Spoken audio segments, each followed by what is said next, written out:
When Charlie Kirk was assassinated at Utah Valley University, the Church of Jesus Christ of Latter-day Saints swiftly made a statement condemning the violence. Why did the church comment on this political tragedy when it stayed silent about so many others?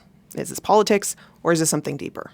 To find out, I went through every single official church statement from the last 5 years, and the pattern I discovered was revealing. Since most of the newsroom is about church announcements, it is actually really rare for the church to make official statements on political issues or tragedies. And even more so when you take into account that most of the tragedy statements are actually coming from local authorities that get reposted, not the global church headquarters themselves. From what I can tell out of the hundreds of articles, church headquarters has made only about a dozen statements on politics or tragedies in the last 5 years.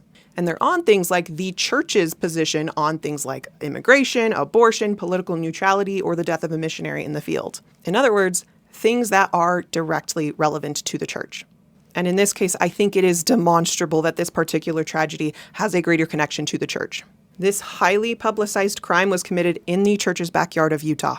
The church is part of this national story, whether they wanted to be or not. So I think it makes sense for them to unequivocally communicate that murder does not represent the values of the Church of Jesus Christ, no matter who the victim or the perpetrator is. And leaders likely were concerned for the high concentration of church members in the state that may have been affected by yesterday's events. So no, I don't think this is an instance of partisan favoritism.